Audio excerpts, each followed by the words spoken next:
লক্ষ্মাশ্রীপদে পশুবন্ধুজা শ্যামহিতায় পরিধি বনমাল্যবর্হ ধাতু প্রবাল নটবে সমুদ্রতান বিন্যাস্ত হস্তমিতরে নতুনা নর্জন কর্ণস্পলালোক কপোল মুখাভ্যাস বর্হা পীড়ং নটবরহু কারণায় কর্ণিকারং বিভ্রাম্বাসহ কনক কবীশং বৈজয়ন্তীং চ মালাং রন্ধ্রাবেণুধরসুধয়াং পূরয়ন গোপবিন্দৈঃ বৃন্দাবন সপদরমণ প্রাবিশদ্গীতকীর্তি ময়ি বিরচয় দণ্ডং দীনবন্ধুধন্বা কোটিরিহানা ভবৎস্বকাতুজন্যামমাস্তু নিপদতু শতকোটি নির্ভরং বানবাম্ব স্কদপি কিলপয়োদস্তু যতে চাতকে রসবৈত্যম্বিকাক্ষি মৌলিমানিকলক্ষ্মী প্রমুদিতমুরবৈরি প্রেম বাপি মুরারি গজবর বিশোভান পূর্ণ গির্বাণ মুরলী শ্রপয়তি নিজদাস্যরাধিকামঙ্কদান তমাদিদেবং করুণানিদানম কমলবরণং শ্রীদাবতারম অপার সংসার সমুদ্র সেতু ভজামহে ভাগবতস্বরূপ যন্ত্রভজন্তমভেদমভেদকৃত্যম দ্বৈপায়ন বিরহকাতররাজুহা উচ্চেত তন্ময়তয়া তনুভিনিদুষ্টম সর্বাং হৃদয়ং মুনিমানতোস্মি বৃন্দায় তুলসীদেব্যপ্রিয়ায় কেশবসতি বিষ্ণু ভক্তি প্রদে দেবী সত্য ভক্তি মূকং করোতি বাচালং পঙ্গুরঙ্ঘয়তে গিরিম প্রতিপাস্তমহং বন্দে শ্রীগুরুং দীনতারং শ্রীকৃষ্ণ চৈতন্য প্রভু নিত্যানন্দ শ্রী অদ্বৈত শ্রী গদাধর শিবাদাদি শিবগুরুভক্তবৃন্দ হরে কৃষ্ণ কৃষ্ণ কৃষ্ণ হরে হরে হরে রাম রাম রাম নমস্তে নরসিংহায় প্রহ্লাদ আল্লাদুদাই হিরণ্যকশিপু বক্ষশিলাটঙ্কনকার নারায়ণং নমস্কৃত্য নরং চৈব নরোত্তমং দেবীং সরস্বতীং ব্যাসং ততো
নিত্যানন্দ সত্যি জাহ্নবী দেবী আর শ্রী রাম শক্তি সীতা দেবীর আবির্ভাব ও শ্রী মধু পণ্ডিতের তিরোভাব। হুম, জাহ্নবা মাতা হুম, শ্রী রাম শক্তি সীতা দেবীর হুম। আবির্ভাব আর মধু পণ্ডিতের তিরোভাব।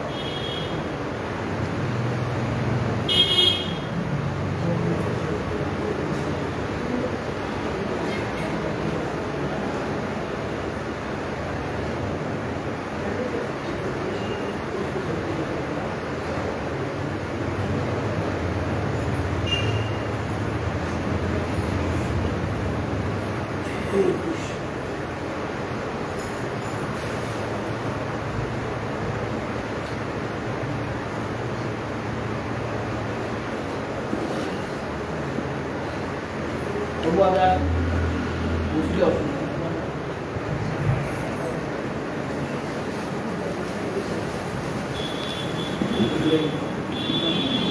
আজকে শ্রী জাহ্নবা মাতার আবির্ভাব আর সীতা নবমী তিথি আজকে সীতা দেবীর আবির্ভাব রাম শক্তি সীতা দেবী আর মধু পণ্ডিত তিরোভাব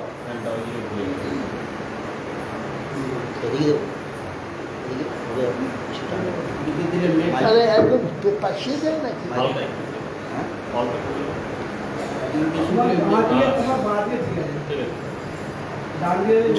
চশমা তেমন দেখা যায় পেছিয়ে আছিলেন মনে হয় একটা ব্যথা আছে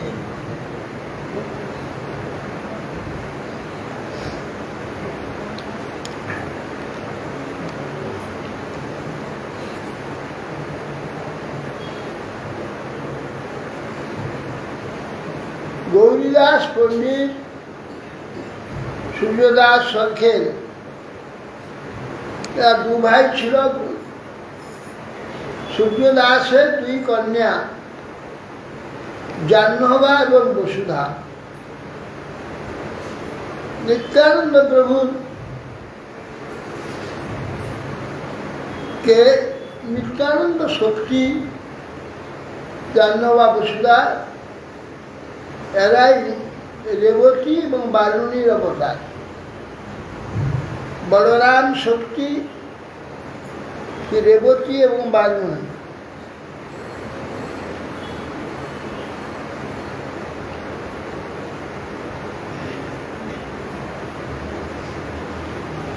সেই রেবতী বারুণী হচ্ছে জাহ্নবা বসুধা। জাহ্নবা মাতার প্রথমে পরিণয়ের কথা নিত্যানন্দ প্রভুর সঙ্গে ব্যবস্থিত হয়। পরবর্তীকালে বসুধাকেও তার সঙ্গে দিয়ে দেন। বসুধা জাহ্নবার দুই কন্যাকে বিবাহ হয়েছে। বসুধার গর্ভে গঙ্গা বীরভদ্র গোসাই, এক কন্যা এক পুত্র আবির্ভূত হয়েছে। পরবর্তীকালে বীরভদ্র গোসাই সন্তানের কথা শোনা যায় না। নিত্যানন্দ বংশ বলে যারা বলে বা নিত্যানন্দ পরিবার, তারা গঙ্গারী বংশ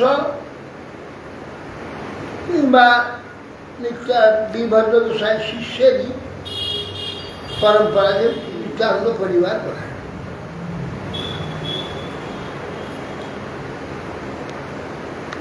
নিত্যানন্দের যে কন্যা মালিনী কি নাম ছিল? মালিনীকে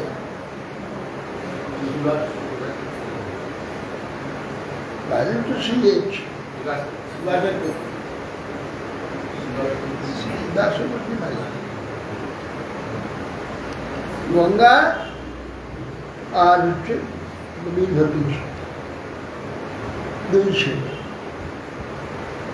বীরভদ্র গোসাই বংশধর শোনা যায় না? গঙ্গাজি যারা নাকি নিত্যানন্দ পরিবার বলে গঙ্গাজি বংশ, কেন ওদের গোত্র আলাদা। জাহ্নবা মাতা বীরভদ্র গোস্বামী জাহ্নবা মাতার শিষ্য ছিল এবং জাহ্নবা মাতা তিনি গুরু কার্য করেছেন, বহু শিষ্য তার রয়েছে জাহ্নবা মাতা, এবং সমস্ত গোস্বামীরা অন্তর্ধান করলেন। জাহ্নবা মাতা একমাত্র আচার্য ছিল। নরোত্তম ঠাকুরের ক্ষেত্রী মহোৎসবেতে জাহ্নবা মাতা সেখানে ছিলেন। তার কর্তৃত্বে নির্দেশে ক্ষেত্রী মহোৎসব হয়েছে।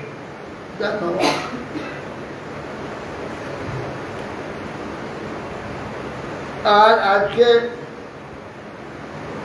রাম শক্তি সীতা দেবী জনগণন্দিনী, তিনি ভূদেবীর অবতার। ভূদেবী সীতারূপে প্রকটিত হয়েছিলেন।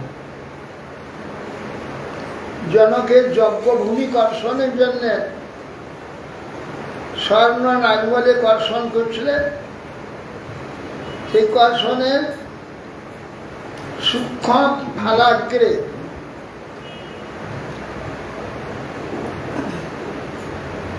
ফালের অগ্রেতে সীতা, মানে সূক্ষ্মাগ্রটাকে সীতা বলে।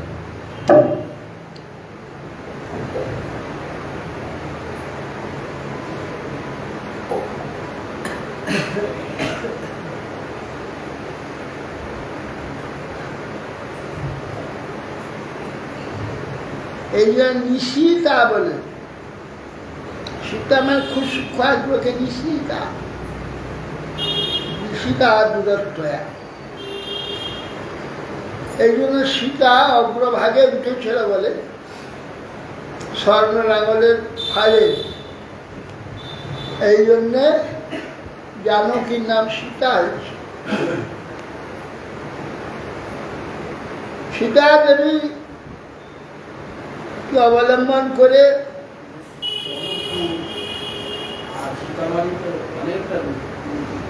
রামায়ণের পরিপূর্ণ চালক হয়েছে সীতা দেবী। সীতাকে অবলম্বন করে রামায়ণ উত্তম রূপে চিত্রিত হয়েছে। তাহলে সীতার বিবাহে রামায়ণ শেষ হয়ে গেছে। সীতা দেবীর স্বয়ম্বর সমাপ্ত হলে রামায়ণ সমাপ্ত হয়ে যেত। সীতা দেবীর থেকে সম্পূর্ণ রামায়ণ প্রকাশিত হয়েছে।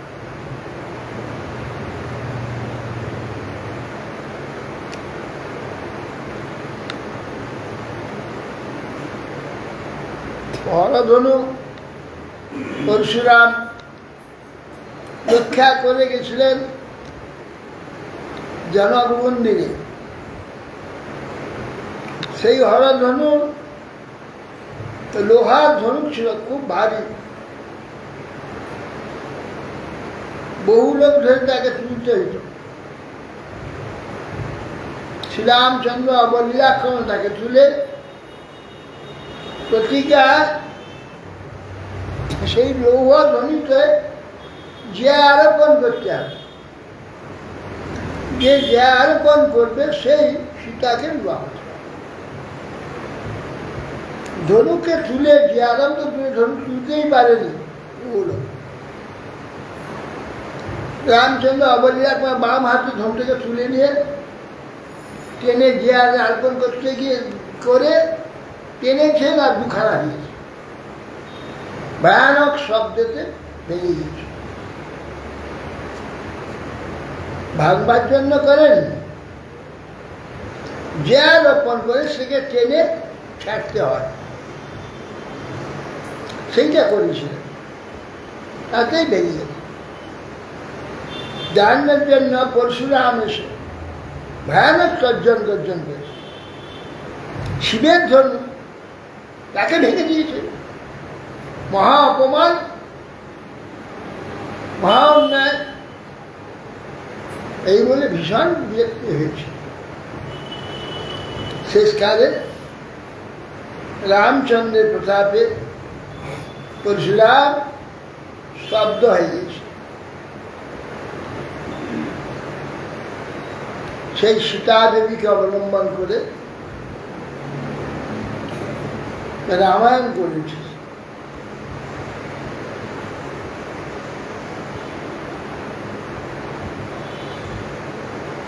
রামায়ণ অতি সুন্দর কাব্য। দুইটি ইতিহাস আমাদের ভারতবর্ষের প্রাচীন ইতিহাস, রামায়ণ, মহাভারত প্রাচীন ইতিহাস। রামায়ণ মহাকাব্য, রামায়ণ মহাভারত অপূর্ব।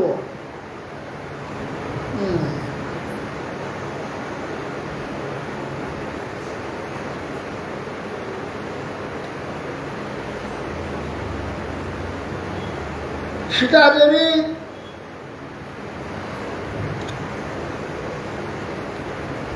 স্বয়ং ভগবানের পত্নী, সাক্ষাৎ লক্ষ্মী। তার যে প্রকার কষ্ট হয়েছিল রামায়ণ সেটা প্রকটিত হয়েছে।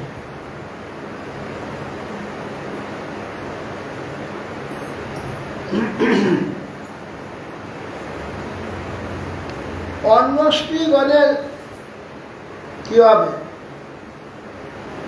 যদি রাম সত্যি তাদের এই অবস্থা হয়?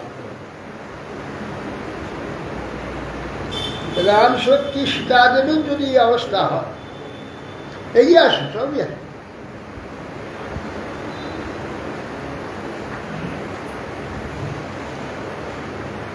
অন্য স্ত্রী সম্বন্ধে কি বলবো, শ্রীরামচন্দ্রের সাক্ষাৎ লক্ষ্মী, তিনি কিভাবে লাঞ্ছিত হয়েছে এই দৃষ্টে ভগবানের অত্যন্ত প্রিয় পঞ্চপাণ্ডব দ্রৌপদী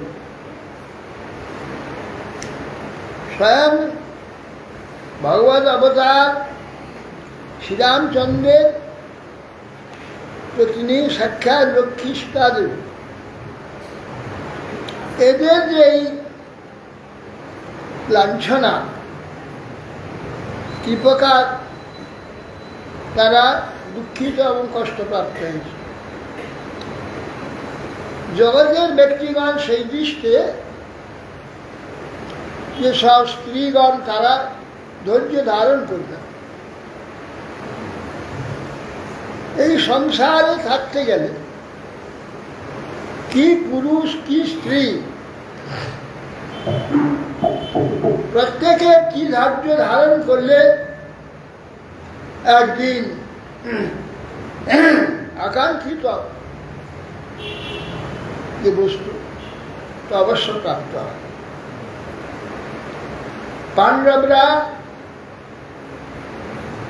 পাণ্ডবরা কত লাঞ্ছিত হয়েছে, দুইবার বনবাস, অপমানের তো চূড়ান্ত, তারপরে বিষ অগ্নিদাহ করে মেরে ফেলবার চেষ্টা, কত কাণ্ড হয়েছে, সেইগুলি সব তারা সহ্য করেছে। একদিন তারাই সাম্রাজ্যের অধিপতি হয়েছে, আর অধার্মিক সেই দুর্যোধন সবংশে ধ্বংস হয়েছে। এখানে সীতাকে হরণ করলে রাবণ, সেও সবংশে নিপাত হয়েছে। অন্যায় করলে তার পরিণাম এই প্রকার। অধার্মিক ব্যক্তিগণের কখনো মঙ্গল হবে না। যথা ধর্ম তথা জয়। ধর্মে তার অবশ্যম্ভাবী একদিন জয় হবে। অধর্মেতে কোনো প্রকার কোনো মঙ্গল নেই।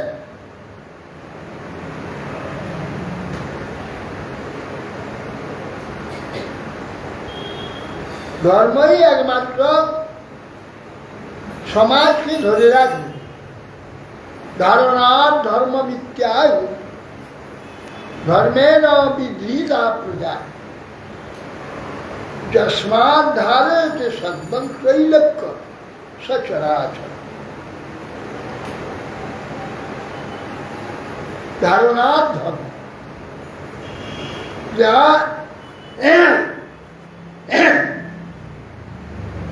বস্তু সত্তাকে ধারণ করে, সেই জন্য তার নাম ধর্ম। যেমন জলের ধর্ম হচ্ছে তরলতা, তরলতাই জলকে ধরে রেখেছে। যতক্ষণ তরল ততক্ষণ জল। শক্ত হয়ে যায় কেউ জল বলবে না, গ্যাস হইলে কেউ জল বলবে না। জলটাই তার ধর্ম। এরপরে বস্তু ধর্ম আছে, সেইটাই তার অস্তিত্বকে ধারণ করে। এই জন্যে বলছে ধারণা ধর্ম। ধারণ একটু ধর্ম। এই জন্যে আমাদের ধর্মই একমাত্র আমাদের ধারণ করবে। ধর্মকে যিনি ধারণ করবেন, ধর্ম তাকে রক্ষা করবে। ধর্ম রক্ষতি রক্ষিত। ধর্ম যদি রক্ষিত হয়, ওই ধর্ম তাকে রক্ষা করবে। যে ধর্ম রক্ষা করেনি, ধর্ম তাকে রক্ষা করবে না, এবং সে রক্ষিত হবে না নিয়মে। তাই সীতা দেবী এই রামায়ণকে, যে অমৃতময় যে রামায়ণ, অপূর্ব চরিত্র, শ্রীরামের চরিত্র এবং অপূর্ব চরিত্র, মর্যাদা পুরুষোত্তম ভগবান কৃষ্ণরূপে মর্যাদা, মাধুর্য পুরুষোত্তম, মাধুর্যময়। আর শ্রীরামচন্দ্র হচ্ছে মর্যাদা পুরুষোত্তম। ভগবান তার যে ভগবত্তা, সর্বশক্তিমত্তা, সর্ববিধি নিষেধের উপরে যিনি ঈশ্বর, ঈশ্বরত্ব যে লীলাটা কৃষ্ণ রূপে দেখিয়েছে, রাম রূপে জগতের যে বিধি মর্যাদা, সেইটা নিজে আচরণে দেখি। একপত্নী ব্রত, দ্বিতীয় পত্নী স্বীকার করেননি। একজন রাজা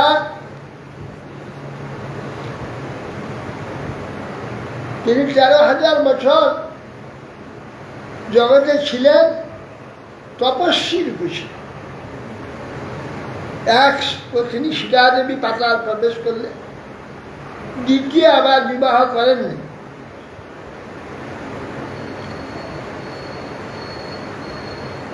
প্রত্যেক দিন প্রত্যেক বছর একটি করে যজ্ঞ করতেন। গৃহস্থ ব্যক্তি সপত্নী বর্ণাশ্রমীয় যে কর্মকাণ্ড প্রতি পত্নী উভয় মিলে করতে হবে। একলা করলে সেটা সিদ্ধ হবে না, ফল হবে না। প্রতি পত্নী উভয় করতে হবে। হ্যাঁ, হ্যাঁ, যজ্ঞ করতেন, অশ্বমেধ যজ্ঞ, কিংবা বিভিন্ন যজ্ঞ আছে করতে পত্নী চাই। তখন বৈশিষ্ট্যদেব বললেন, মহারাজ যজ্ঞ করলে তো পত্নী দরকার, আপনার তো পত্নী নাই, তাহলে যজ্ঞ করবেন কি করে? তার কি ব্যবস্থা হবে, আপনি করে দেন। আমি তো একপত্নী ব্রতধার, দ্বিতীয় পত্নী স্বীকার করব না। তাহলে প্রতি বছর একটি স্বর্ণসীতা করতে হবে, তার প্রাণ প্রতিষ্ঠা করে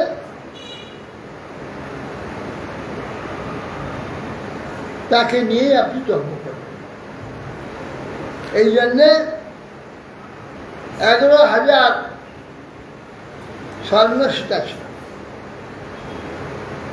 সে স্বর্ণসীতা নির্মাণ করে, সেই সীতা আবার যেটা আগের বছর সেই সীতাই হবে না, পরবর্তীকালে আবার নতুন সীতা তৈরি করতে হবে। এইভাবে প্রতি বছর একটি করে সীতা হবে।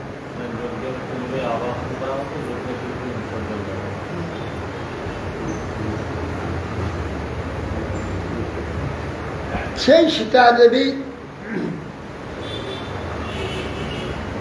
জন্য শ্রীরামচন্দ্র রাবণ বধের নিমিত্ত সীতার আবির্ভাব। রাবণ বধ করার পর সীতাকে উদ্ধার করে নিয়ে আসার পরে প্রজাগণের অসন্তোষ, রাক্ষসের ঘরে সীতা দেবী ছিলেন, তাকে নিয়ে শ্রী শ্রীরামচন্দ্র সংসার করেন।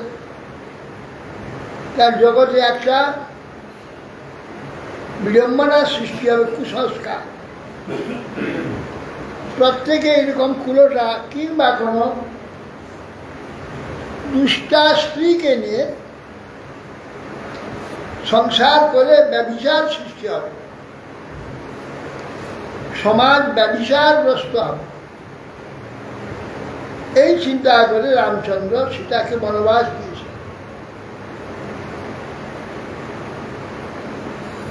পুনরায় সেই সীতা 2 পুত্র হয়েছিল, লব এবং কুশ।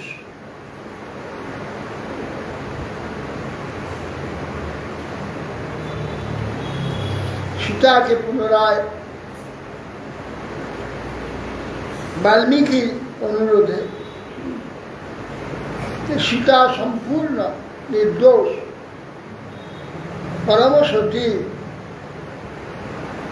সর্বজ্ঞ ঋষি। এই জন্য তাকে বলেন যে আপনি আদেশ করেন সীতাকে এখানে নিয়ে আসুন। নিয়ে আসুন, সীতাকে নিয়ে এলেন। সীতাকে বললেন রামচন্দ্র যে তুমি প্রজাগণের সন্তুষ্টি বিশ্বাসের জন্য যদি কোনো প্রমাণ এখানে দাও, সবচেয়ে আনন্দ হয়, সবাই সুখী হবে। তখন সীতা দেবী বললেন, হে পৃথিবী জননী, যদি আমি আমার একমাত্র রাম ছাড়া অন্য কোনো পুরুষকে যদি আমি নাই প্রীতি করি, আকর্ষণ আমার যদি না, একমাত্র শ্রীরামচন্দ্রই আমার জীবন, এ যদি হয়ে থাকে, তা তুমি দ্বিধা বিভক্ত হও, তোমার কোলে আমাকে গ্রহণ করো। সঙ্গে সঙ্গে পৃথিবী চুপচার করে ফাঁক হয়ে যাবে। কেন? প্রমাণ দিতে হবে। সীতা যে সতী, রামচন্দ্র বলছেন প্রমাণ দাও, তো প্রমাণ দিতে হবে। যদি আমি সতী হই, পৃথিবী যদি দুভাগ হয়ে যাবে, পৃথিবী দুভাগ হয়ে গেল, সতীত্বের প্রমাণ হল, তার মধ্যেই চলে গেল। অতএব এইভাবে প্রমাণ দিয়ে সীতা দেবী চলে গিয়েছেন। 11,000 বছর, তবু আরো শোনা যায় 13,000, কোন 11,000। রামচন্দ্র তপস্বীর ন্যায় জীবনযাপন করেছিলেন, দ্বিতীয় পত্নী গ্রহণ করেন। একপত্নী বসুধা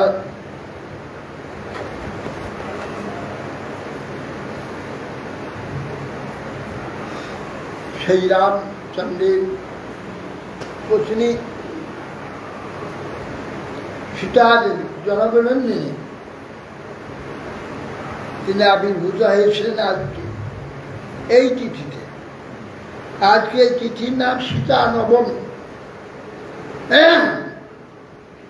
রাম নবমী, সীতা নবমী, কৃষ্ণাষ্টমী, রাধা অষ্টমী। কৃষ্ণ অষ্টমীতে আবির্ভূত হয়েছে, রাধারানী অষ্টমীটায়।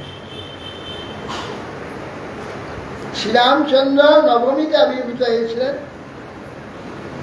সীতা দেবীও নবমীতে আবির্ভূত হয়েছে। আজকে সেই সীতা নবমী। সীতা দেবীর চরিত্র, জীবন দুঃখময়। তিনি খুব শান্তি স্বল্পদিন প্রাপ্ত হয়েছে।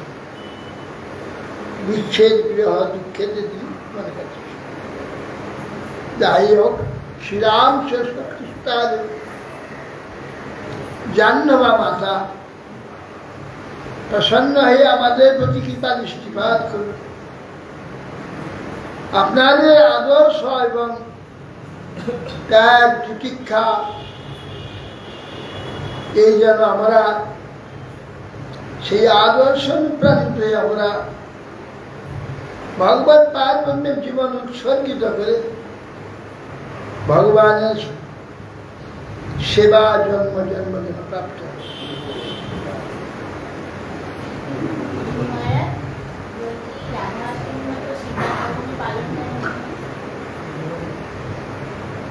করে কেন? এখানে করে না, অনেকে করে।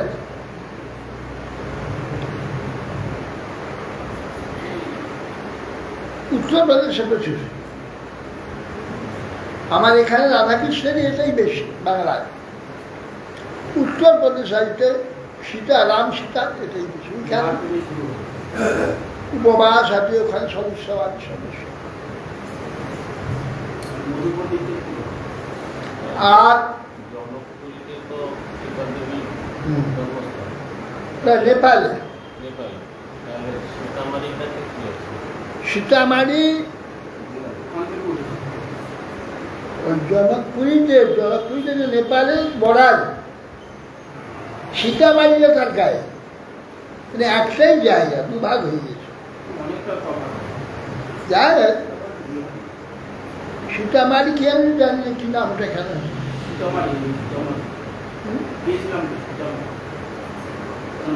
আর জনকপুরীটা হচ্ছে নেপাল।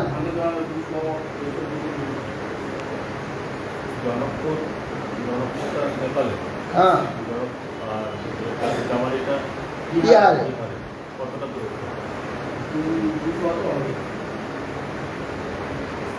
কাছাকাছি। আর বাবা তখন তেলটাজুর কালে এমন ভৌগোলিক পরিবর্তন হয়, বিরাট ব্যাপার। তখন এক জায়গায় ছিল, এখন তুমি সরে গেছি।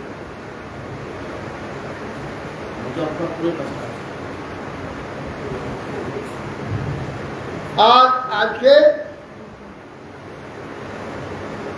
মধু পণ্ডিতের ত্রিমা, মধু পণ্ডিত এবং রূপ সনাতন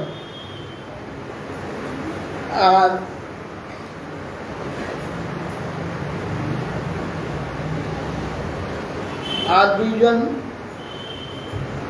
আমাদের নরোত্তম ঠাকুরের গুরুদেব লোকনাথ ঠাকুর আর ভূগর্ভ গোস্বামী, এরা তিনজন, এরা রূপ সনাতন আর শিবজি, গোপাল ভট্ট, রঘুনাথ দাস, এরা সকলে বৃন্দাবনে বাস করেছে। মহাপ্রভু আদেশ লুপ্ত তীর্থ উদ্ধার আর ভক্তি শাস্ত্র প্রবর্তন। অন্যান্য পুরাণ দৃষ্টে এরা ভক্তিশাস্ত্র প্রবর্তন করেছেন এবং বিগ্রহ প্রকাশ করেছেন, মন্দির প্রতিষ্ঠা করেছেন, কুণ্ড প্রকাশ করেছেন, যা নাকি বজ্র কৃষ্ণের নাতি ছিল, যেগুলো প্রকাশ করেছে সেইগুলি এরা প্রকাশ করেছে। মহাপ্রভুর এই আদেশ ছিল, করেছে। কিন্তু এই মধু পণ্ডিত কৃষ্ণ সেবা করবে, কৃষ্ণকে খুঁজছে। কৃষ্ণ স্বয়ং সেবা দেবেন, তবে তো সেবা করবেন। এই জন্য সব বনে বনে কেবল কৃষ্ণকে খুঁজছে, কোথায় কৃষ্ণ, কোথায় কৃষ্ণ। একদিন বংশীবটে রাত্রে ঘুমিয়ে আছে, স্বপ্নে বলছেন গোপীনাথ, আরে আমি তো এইখানে পড়ে আছি, আমাকে নিয়ে আয়। খুঁজছিস কেন? তো সামনে যমুনার মধ্যে আমি পড়ে আছি। ঘুম ভেঙে গেল, হ্যাঁ এইখানে বলছি যে গোপীনাথ আছে। যমুনার নামতেই হাতে নিয়ে গেল, নিজেই তুলে নিয়ে চলে গেল। বিশাল মূর্তি। সেই গোপীনাথ বংশীবটে অবস্থান করে। বংশীবট ওইটি রাসস্থলী, যেখানে বংশীর ধ্বনিতে গোপীগণকে আকর্ষণ করে রাস নৃত্য করেছিলেন বংশীবটে। সাধারণই রাস। এই মধু পণ্ডিতই গোপীনাথকে প্রকাশ করেছিলেন। শ্রী রূপ গোস্বামী গোবিন্দদেবকে প্রকাশ করেছেন, সনাতন মদন মোহনকে প্রকাশ করেছেন, আর শ্রী রাধারমণ প্রকাশ করেছেন গোপাল ভট্ট গোস্বামী। এইভাবে এই মূর্তি গৌরাঙ্গের ঈশ্বর। এই তিন ঠাকুর গোবিন্দ, গোপীনাথ, মদন মোহন, এই তিন ঠাকুর গৌরিয়ারে করিয়াছে আত্মসাদ। এ তিনে চরণবদ্ধ, তিনে মোর নাথ, কবিরাজ গোস্বামী। এই তিন ঠাকুর গৌরিয়ারে করিয়াছে আত্মসাদ। এই তিন ঠাকুর গৌরিয়া যে ভক্তগণকে আপন করে নিয়েছে নিজের। কেন? সেই গোড়াতে মহাপ্রভু কাল থেকে আজ পর্যন্ত গৌড়িয়া ভক্তরাই গৌরী গোস্বামী, গৌড়িয়া গোস্বামী জয়পুরে এবং বৃন্দাবন দুই জায়গায় গোবিন্দ গোবিনা আমাদের মন্ত্রীর মূর্তি সেবক আছে। অন্য কোথাকার ব্রাহ্মণ সারা ভারতে এই তিন ঠাকুরের সেবা করে না, পায় না। এই কেউ গৌড়িয়া ব্রাহ্মণ, গৌড়দেশীয় বাঙালি ব্রাহ্মণরা ঈশ্বর। হ্যাঁ, বাঁকুড়া মদন মোহন, গোবিন্দের কোথায় ওইসব অঞ্চলে দেখ। এইভাবে এই তিন ঠাকুর আমাদের গৌড়িয়াদের কৃপা করেছেন। এই জন্য গৌড়িয়ারা বৃন্দাবন এবং বৃন্দাবনই আমাদের বাঙালিদের প্রচুর ধনীদের গৃহখানা, সকলে সেখানে ওরা মন্দির করেছে, ঘর তৈরি করেছে।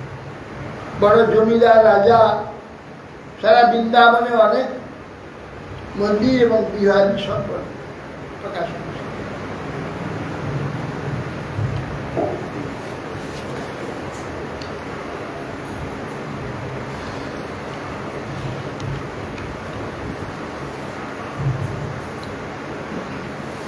গজেন্দ্র তো গজেন্দ্র মোক্ষণ বিষয় শ্রীমদ্ ভাগবতে আলোচনা হয়।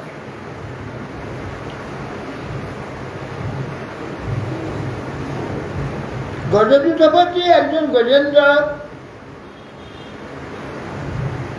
এক সরোবর স্নান করতে গিয়ে, জল পান করতে গিয়ে এক কুম্ভীরের দ্বারা গ্রাসিত হয়েছে। কুম্ভীর তার পায়ে ধরে এমন আকর্ষণ করেছিল। সেই গজরাজ মহাবলবান ছিল, তার আত্মীয় স্বজন অনেক ছিল, কিন্তু কেউ চেষ্টা করে গজরাজকে কুম্ভীরের থেকে মুক্ত করতে পারেনি। যখন সব চেষ্টা শেষ হয়ে গেল, গজেন্দ্রকে ধীরে ধীরে গভীর জলের দিকে টেনে নিয়ে যাচ্ছে, তখন গজেন্দ্র দেখলো একমাত্র পরম পরায়ণ যে ভগবান, তার আশ্রয় ছাড়া এই বিপদে আমাকে আর কেউ উদ্ধার করতে পারবে। তখন সেই গজেন্দ্র স্তব করছে। গজেন্দ্র বলছেন, সেই ভগবান কে বাসুদেব, বসতি সর্বং বাস হয়তি সর্বং, নিজের মধ্যে সকলকে যিনি বাস করার এবং তিনি সর্বত্র বাস করেন, তিনি বাসুদেব। এই বিশ্ব পঞ্চভূতাত্মক জড়, যার দ্বারা এই বিশ্বটা চেতনের ন্যায় মনে হচ্ছে, চেতনবৎ প্রকাশ দেখা যাচ্ছে। তিনি আদি বীজ, যা কিছু বিশ্বে সৃষ্টি হচ্ছে সব বীজ তিনি, এবং ব্রহ্মা শিবাদির ঈশ্বর তিনি। আমাদের সমস্ত যত প্রাণী আছে আমরা এই বিশ্ব ব্রহ্মাণ্ডে, সমস্ত প্রাণীগণের হৃদয়ে পুরুষ রূপে, প্রাণীগণের সর্বশরীরে ব্যপ্ত হয়ে তিনি আছেন, শয়ন করে আছেন। এই জন্য তাকে পুরুষ বলা হয়। দেহ পুরে তিনি সর্বকারণ রূপে প্রবিষ্ট। সেই যে মহাপুরুষ ভগবান, তাকে আমি ধ্যান করি। প্রথম শ্লোক এইভাবে সব করলেন।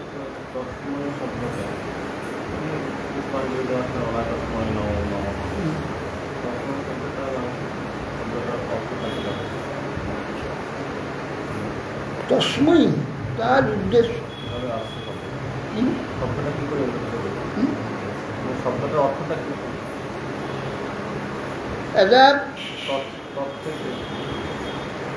তস্মৈ, তস্মৈ হচ্ছে, আর তস্যই হচ্ছে স্ত্রী, তস্যই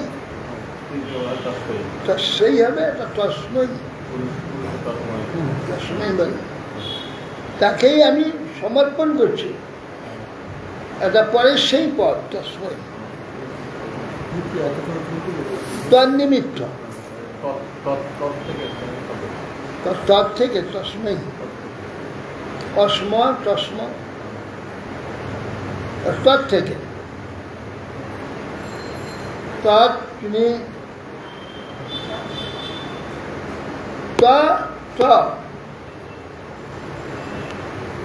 তৎ মানে যিনি প্রথম থেকেই আজও পর্যন্ত তার নিত্য নিত্য বস্তু যেন তৎ, তার থেকে তস্মৈ হয়েছে। যস্মিন ইদং যতশ্চেদং যেনেদং য ইদং স্বয়ং যো অস্মাৎ পরস্মাচ্চ পরস্তং প্রপদ্যে স্বয়ংভুবম। পরের শ্লোকে গজেন্দ্র বলছে যস্মিন ইদং ইদং বিশ্ব। যস্মিন যস্মিন মানে সপ্তমী, যাহাতে অর্থাৎ আধার চাই, ধরে রাখবেন। বস্তু থাকলে তার আধার থাকতে হবে। এই বিশ্ব ব্রহ্মাণ্ড যে বস্তু, একে ধরে রাখছে কে? এর আধার কি? এর আশ্রয় কে? এর আশ্রয় একমাত্র ভগবান, তিনি ধরে রেখেছেন। তার প্রমাণ আমরা দেখুন, এই যে একটা সত্তার উপরে অবস্থিত আছে আমরা, কীট পতঙ্গ থেকে পশু পক্ষী মনুষ্য বৃক্ষলতা, একটা সত্তার উপরে আমরা অবস্থিত আছি। দেখুন, আমরা কেউ সরে যেতে পারছি না,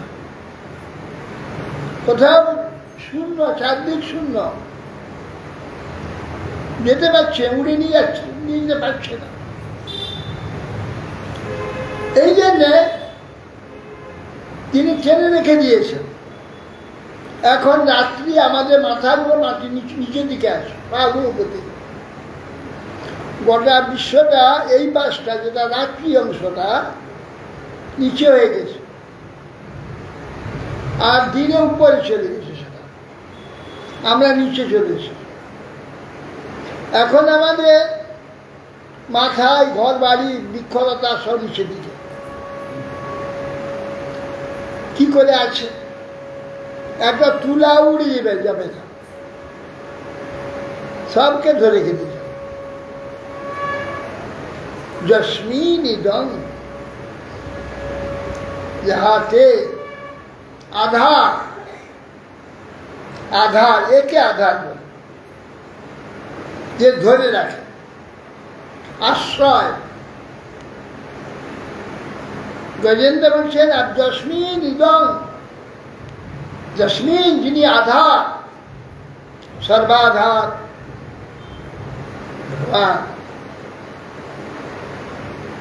যস্মিন ইদং যতশ্চ ইদং,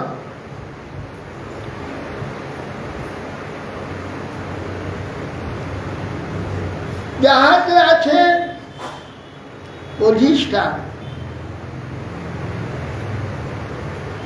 যত যাহা হইতে সৃষ্টি হয়েছে, যত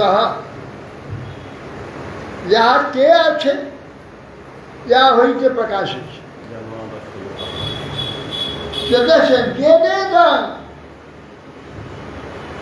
প্রকাশটা হচ্ছে প্রত্যেকটি শরীরের মধ্যে যে অঙ্গ প্রত্যঙ্গ যন্ত্র ইত্যাদি যা আছে, প্রাণ ধারণ উপযোগী যাহা কিছু শরীরে, সব তিনি করেছেন জেনে দম, যাহার দ্বারা সৃষ্ট হয়েছে। জয় দম। এখন যেসব বস্তু রূপে যিনি হয়েছে, এই যে পঞ্চভূতাত্মক বস্তু থেকে এই শরীরটা সৃষ্টি হয়েছে, সেই পঞ্চভূত স্বরূপ যিনি নিজেই পঞ্চভূত হয়েছে। কিরকম? তিনি স্বয়ং কোথা থেকে ধরে নিয়ে আসেন, কিছু মাটি, কিছু জল, কিছু আকাশ, কিছু অগ্নি, কোথা থেকে নিয়ে আসেন, নিজেই সব সৃষ্টি হয়েছে। স্বয়ং, স্বয়ং কাকে বলে? অন্য কারোর কোনো আশ্রয় নেন না, নিজের থেকে প্রকাশিত হয়। স্বয়ং जो अस्मात् परस्मात् বলছেন যিনি जो अस्मात् কার্য বলছেন जो अस्मात् মানে কার্য থেকে কার্যাত কার্য থেকে পরস্মাৎ কারণ তিনি কার্য এবং তিনি কারণ। আমরা কিছু কার্য করলে তার কারণ আলাদা থাকে, কারণ থেকে কার্য, কার্য কারণ আলাদা থাকে না। তিনি কারণ, তিনি কার্য। अस्मात् परस्माच्च পরস্পর বলছেন যে পরস্মাচ্চ পরা বিলক্ষণ বলছেন যে অস্মাৎ যিনি কারণ এবং যিনি কার্য, কার্য কারণ থেকে ভিন্ন, কার্য আলাদা কারণ আলাদা, অর্থাৎ তার থেকেই কার্য কারণ হয়েছে, কিন্তু কার্য কারণে তিনি নেন, তার বাইরে তিনি আছেন। কার্যও তিনি নন, কারণও তিনি নন, আবার তার থেকেই কার্য, তার থেকেই কারণ। তিনি কারণ, কারণ থেকে কার্য হয়েছেন, কিন্তু কার্য কারণের বাইরে তিনি থাকেন, কার্য কারণ তাকে স্পর্শ করে। সেই যে স্বতন্ত্র, जो अस्मात् परस्मात् परस्पर প্রপঞ্চে স্বয়ংভুবম, স্বয়ং যিনি প্রকটিত, তার প্রপন্ন হয়, তার শরণাগত হচ্ছে।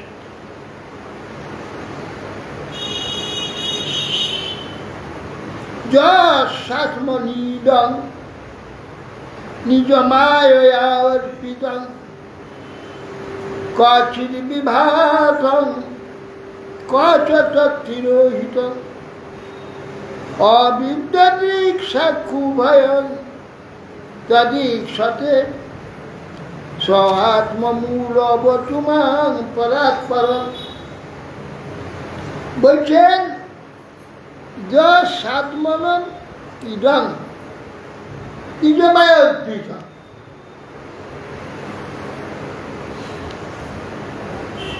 যৎসাত্মন তার আত্মার স্বরূপ, স্ব আত্মনম ইদং তার যে আত্মস্বরূপ, স্বাত্মনম ইদং নিজ মায়া অর্পিত, তার যে আত্মস্বরূপটা যা আমরা জানতে পারি, অনুভব করি, আবার তিনি প্রকাশ করেছেন নিজ মায়া অর্পিত। তিনি মায়ার দ্বারা সেই সাত্মাটিকে প্রকাশ করেছেন, তার থেকে মায়া বস্তু, মায়া তো মিথ্যা, ভগবান তো নিত্য সত্য সনাতন। আবার নিজ মায়া অর্পিত না, ভগবান তিনি তার যোগমায়ার দ্বারা নিজ স্বরূপ প্রকট করেন। নানা স্বরূপে এই বিশ্বে নানা কার্যের যেমন কার্য অনুযায়ী তিনি নিজেকে প্রকট করেন। সেই প্রকটিতার মায়া, মায়া মানে যা বুঝি মিথ্যা তা নয়। এখানে মায়া মানে সাজা, নিজে কল্পিতভাবে নিজেকে তৈরি করেন, সাজেন, সেটাকে মায়া বলছে। মায়া বলতে যা বুঝি মিথ্যা, এটাও মিথ্যা, এই জন্য মায়া বলছে। মিথ্যা মানে তিনি কল্পিতভাবে নিজেকে কার্যকারে প্রকাশ করেন, এটা মায়া। কোনো কার্যের নিমিত্ত নিজেকে কল্পিত সাজেন, যেমন অভিনেতারা রাজা সাজেন, প্রজা সাজেন, যখন যা প্রয়োজন সাজেন, সেই সাজাটা যেমন মিথ্যা, তার স্বরূপটা কিন্তু মিথ্যা নয়, সত্যই। ভগবান এখানে সেই মায়া, নিজ মায়া অর্পিত, নিজ মায়ার দ্বারা ওই শরীরটাকে প্রকট করেছেন। এই জন্যে মায়া বলছে, মায়া বলছে যেটা মিথ্যা সেটা নয়। এ মায়া কার্যার্থে নিজেকে তদ্ভাবে বিভাবিত করে প্রকট করার নাম মায়া। এই জন্য তার নামটা একটু আলাদা হচ্ছে যোগ মায়া বা লীলা শক্তি। নিজ মায়া অর্পিত, কচিত বিবাহতম কচিত তিরোহিত। কার্যের জন্য তিনি বিভাবিত প্রকটিত করেন, আবার অন্তরিত হয়ে যান। কুর্ম বরাহ, নৃসিংহ ইত্যাদি দেখা যায়। কার জন্য প্রকটিত হলেন, কার্য সমাপ্ত হলে অন্তরিত হলেন। কচিত বিভাগম কচত তিরোহিত, কখন সেটা প্রকাশ হয়, আবার কার্যান্তে তিরোহিত হয়ে যায়। কচিত বিভাগম কচত তিরোহিত, কখন প্রকাশিত হন, কখন তিরোহিত হয়ে যায়। অবিদ্যদৃক সাক্ষু ভয়ং তার ঈক্ষিত। কে দেখতে পায়?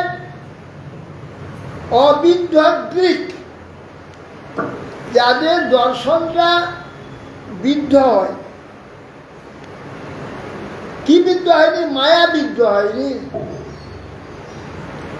যাদের দর্শন আত্মদর্শনের, পরমাত্মা দর্শন, ভগবত দর্শন, তারা ভগবানের এই যে লীলা সর্বদা প্রত্যক্ষ করে। আর যাদের চিত্ত মায়াবিদ্ধ, ভোগবিদ্ধ, ভেদবিদ্ধ, ভেদ দেখেন, ভোগ্য দেখেন, মায়া দেখেন, তারা এটা দেখতে পায় না। এই যে বলছেন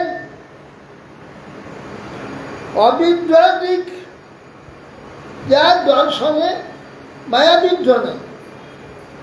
মায়া মানে ভোগ্য এবং ভেদ, ভোগ্য দর্শন, ভেদ দর্শন। সেই প্রকার যে অবিদ্যদিক সাক্ষু ভয়, এইটা উভয় প্রকট এবং তিরোধান দুটোই তারা দেখতে পান।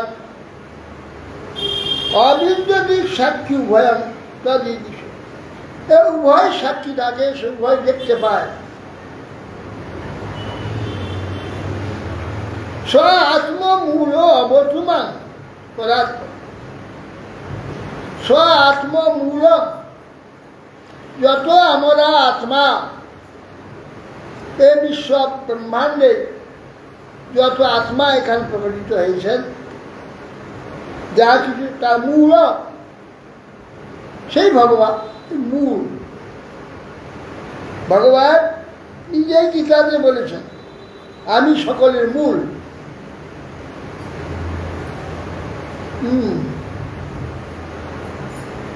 ভগবান কিন্তু মম জনী মহৎ সুন্দর ধর্ম।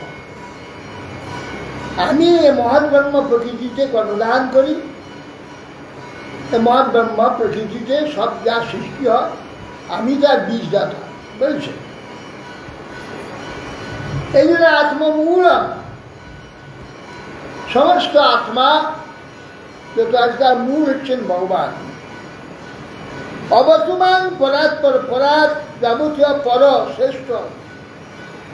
এখানে যা কিছু শ্রেষ্ঠ আছে, যত কিছু শ্রেষ্ঠ আছে, শ্রেষ্ঠের শ্রেষ্ঠ যিনি পরাৎপর, মাং অবতু পালন করুন। আমি যে বিপদে পড়েছি, এই যে গ্রাহ আমাকে আক্রমণ করেছে, এর থেকে আমাকে রক্ষা করুন।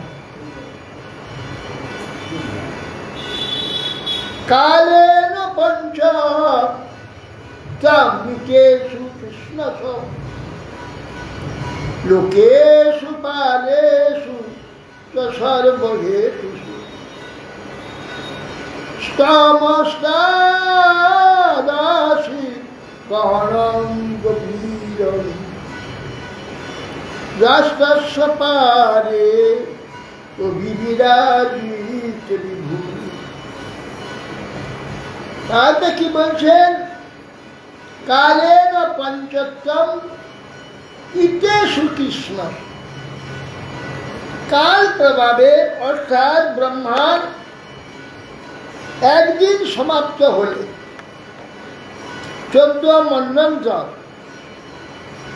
14 মন্বন্তর শেষ হলে এ ব্রহ্মের ব্রহ্মকল্প শেষ হয়। তখন এই যে পৃথিবী ধ্বংস হয়ে যায়, সূর্য চন্দ্র আদি ধ্বংস হয়ে যায়, মহাপ্রলয় হয়ে যায়, কিছু থাকবে না। ব্রহ্মা নিদ্রিত হবেন, একে ব্রহ্মকল্প বলে বা ব্রহ্মার একদিন বলা। ব্রহ্মার একদিনে এটা ধ্বংস হয়ে যাবে। কালেন পঞ্চত্বম ইতেষু কৃষ্ণ। কাল প্রভাবে এই পাঁচে মিলে যাবে, এক হয়ে যাবে। কৃষ্ণ সব যা কিছু এখন আছে এখানে লোকেষু লোকপালেষু সর্বহেতু, যত রকমের হেতু আছে লোকপাল এবং লোক, এসব তমস্তাৎ আশীন গহনং সব ধ্বংস হয়ে অন্ধকারে পরিণত হয়ে যায়। অসীম অন্ধকার চলে যাবে, ব্ল্যাক হোল। এটা বিজ্ঞানীরা একটা ব্ল্যাক হোল বলছে, ওটা ধ্বংস হয়ে আছে। একটা ব্রহ্মাণ্ড ওখানে ধ্বংস হয়ে আছে, ব্ল্যাক হোল।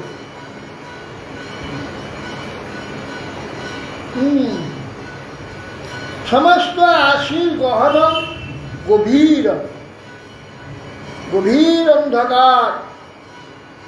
সে অন্ধকার চিন্তা করা যায়, সেখানে কোনো প্রকার বৈজ্ঞানিকরা বলছে কোনো আলো পাঠিয়ে দিলে ওকে খেয়ে নেয়, বায়ু পাঠালে শব্দ পাঠালে খেয়ে নেয়, কিচ্ছু যায় না, হয় কিছু করতে পারবে না, ও কিছু নাই।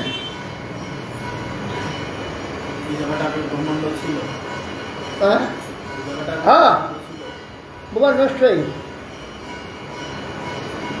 কালেন পঞ্চত্বম মিতেষু কৃষ্ণ সমস্ত কাজ, লোকেষু লোকপালেষু সর্বহেতু। যত লোক ছিল 14 লোক, তার মধ্যে 3টা লোক, ভুব স্ব, এই 3টা লোক ধ্বংস হবে। আর এই 3 লোকে যে লোকপালরা তারা ধ্বংস হয় না, তাদের যে লোকমর্যাদা সেটা ধ্বংস হয়ে যায়, পদবীগুলো তাদের চলে যায়। আর সর্বহেতু, জগতের জন্য বহু হেতু আছে, প্রতি কার্যের একটা হেতু থাকে, সর্বহেতু সব নষ্ট হয়ে যাবে। তখন সমন্তাদ আশীর গহন গভীর, সমস্ত গভীর অন্ধকারে প্রলয়কে ডুবে যাবে।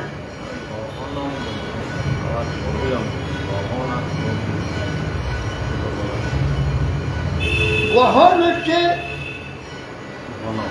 ঘন, আগে গভীরম অতল, বহুদূর পর্যন্ত। গহনম গভীরম, সে যে অন্ধকার, সে যে প্রলয়, গহন এবং গভীর। এত অন্ধকার যা চিঠি আনলে প্রচুর অন্ধকার চলে আসে, কল্পনা করা যায়, এত অন্ধকার। গহনম গভীরম যস্তস্য পারে অভিবিরাজিত, তা আপনি কিন্তু ওর পারে থাকেন। ওর মধ্যে আপনি থাকেন না। আপনি যস্তস্য পারে অভিবিরাজিত, এর পারে দূরে আলাদা আপনি অবস্থান করেন। এই সৃষ্টি, এই ধ্বংস ঈশ্বরকে স্পর্শ করে। এই যে বিশ্ব সৃষ্টি যখন এই যে আছে, সৃষ্টি হয়ে আছে, ঈশ্বরকে স্পর্শ করে। হ্যাঁ, এত ঈশ্বরম শস্য প্রকৃতিস্থ তদ্গুণই নানুযুজ্যত। এইটা ঈশ্বরত্ব। এই প্রকৃতির মধ্যে ঈশ্বর থাকলেও ঈশ্বরকে স্পর্শ করে। এই জন্য বলছেন যে যস্তস্য পারে অভিবিরাজিত, এই ধ্বংসের পারে তিনি অবস্থান করেন।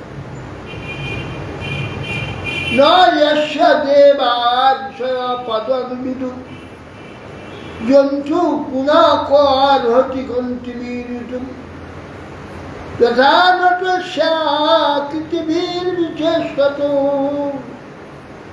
দূরত্বয়ানুক্রমণ সমাবতু।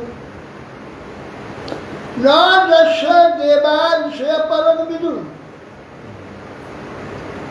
যার দেশে যে ভগবান, যাহার দেবা সমস্ত দেবতাগণ ঋষিগণ, যার পদ অধিষ্ঠান বিদু, তিনি কিভাবে আছেন, কোথায় আছেন, কিভাবে থাকেন, কিভাবে করেন, কেউ জানতে পারে। কে? দেবা ঋষয়, যত ঋষি আছেন, দেবতা আছেন, কেউ কিন্তু জানতে পারে কিভাবে তিনি আছেন, কিভাবে করেন, কেউ জানতে পারে। জন্তু পুনঃ অরতি গন্তু মেরে তো, আর জন্তু যারা, সাধারণ জীব যারা পুনঃ অরতি গন্তু, তাকে জানবার জন্যে এই সব বুদ্ধি দ্বারা কি করে জানবে তাকে? সেই ঈশ্বরকে অন্য কোনো চেষ্টার দ্বারা অন্য কেউ জানতে পারে না। কিভাবে করেন তিনি? যথা যথা নটস্যাকৃতিভি বিচেষ্টত, যেমন নটরা নাটক করার জন্য, অভিনয় করবার জন্য নানা ভাব সাধন করেন, সেইভাবে আচরণ করেন, বেশ ধারণ করেন। ভগবান যখন যে প্রকার প্রয়োজন হয়, নটস্যাকৃতিভীর বিচেষ্টত, সেই রকম নটের নেয় ভগবান নিজেকে প্রকাশিত করেন। দূরত্বয়া অনুক্রমণ সমান। অতএব আমাদের ন্যায় পশু, আমরা আমাদের ন্যায় অর্বাচীন, কিভাবে যথার্থভাবে বুঝতে পারবো? আমরা আপনাকে বুঝতে বা বলতে পারবো, কি প্রকারে সমর্থ হব? অতএব হে দুর্গেয় চরিত্র ঈশ্বর, দুর্গেয় চরিত্র, দূরত্বয়া অনুক্রমণ, তার ক্রম একের পর কিভাবে সাজাচ্ছে, কিভাবে সাজান, কিভাবে সাজেন, এই যে আচরণ, দূরত্বয় অনুক্রমণ, তার যে ক্রম, কার্যের প্রকার, আমাদের মতো অর্বাচীন তাহা কিভাবে বুঝবে, তা বলতে পারবে, কখনো সামর্থ্য হবে না। অতএব সেই দুর্গেয় চরিত্র যে হরি, আমাকে রক্ষা করুন। দুর্গেয় চরিত্র, এইভাবে তাকে যখন স্তব করছে ভগবান, তার সেই যে জ্ঞেয়ত্বটা কৃপা করে তাকে দিয়ে দিতে পারবে, সে অনুভব করে, সকলে পারবে। হ্যাঁ, হরে কৃষ্ণ। বঞ্চা করতো ভগবানের ভো বসে।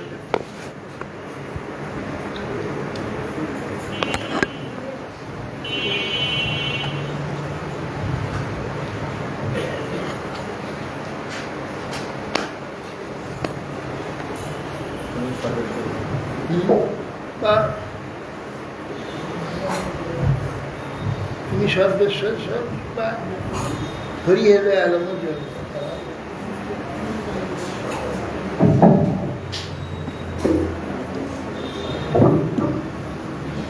হরিবোল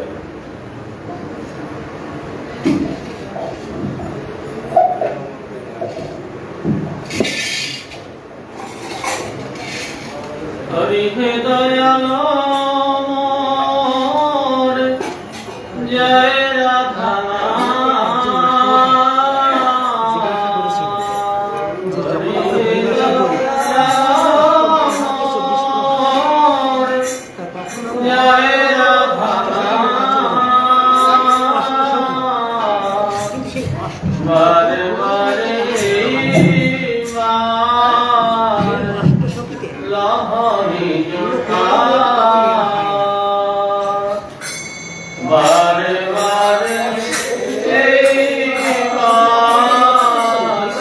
লহরি জোঠা বহুজনে ভাবিলা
Yeah.